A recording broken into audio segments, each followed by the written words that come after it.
Okay, so Foley is one component of post-production sound in film and television. It's named after a man called Jack Foley, who started the whole idea of laying in sync sound to picture. Sync sound means when you can see things moving on the screen, like people walking across in the film, the sound which will be covered in post-production is done by a Foley artist who'll be walking in time with the actor on the screen, so that sound can be picked up.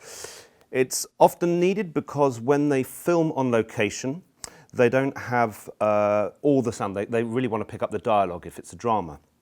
And so a lot of the other stuff needs to be layered on.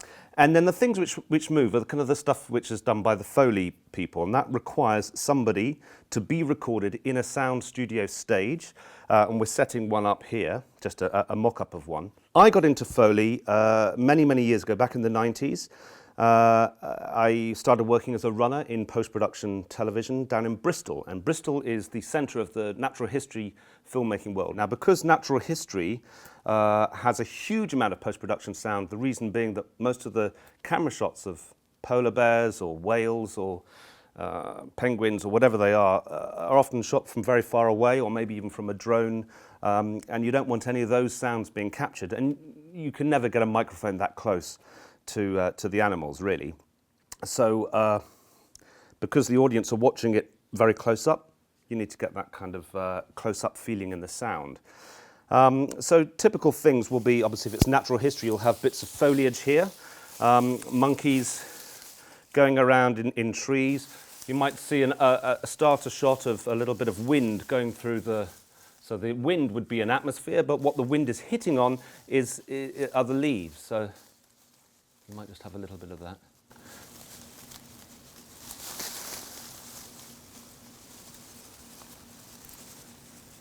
And then the next shot might be a monkey jumping in. So this is.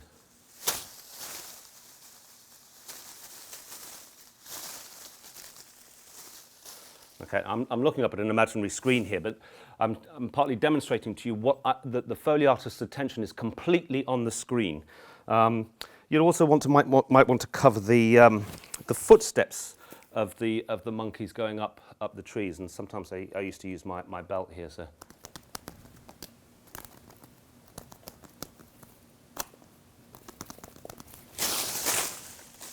Okay, so those kind of things can be blended in. Any of the actual calls, bird calls or monkey calls, will be real sounds. They won't be Foley artists. We wouldn't ever do any kind of vocal calls. So that's the idea of a bit of foliage. Wing flaps, different kinds of, that you might have very small birds which will take flight like this. This is an old white editing glove. You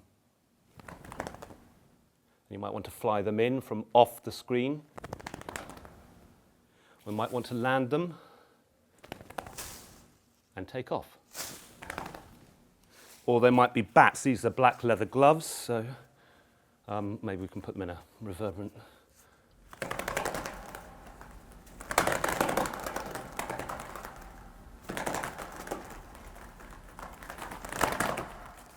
Okay, so you can get different things, and all they're really big vultures. Sometimes they're in slow motion, so you still have to get the sync of the slow motion vulture's wings as it's going towards the carcass, so it might be a.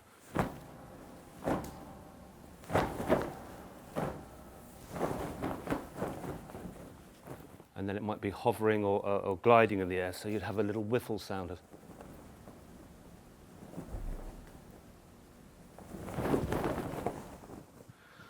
So that's a few wing flaps. So there'll be times when, as you see in lots of natural history, animals eating other animals.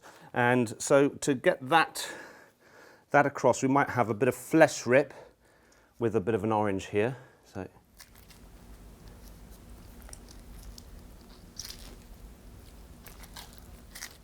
So you've got this fibrous element of the orange peel there, and then the more viscous sound of the flesh.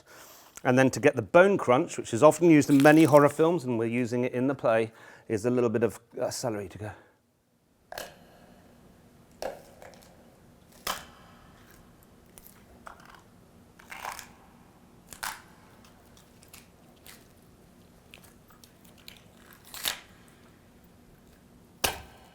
obviously the film that they're making the sound to is a horror film. It's an Italian giallo horror film, and known for the kind of graphic violence. And this is the strange kind of implements that we'd be using to create that.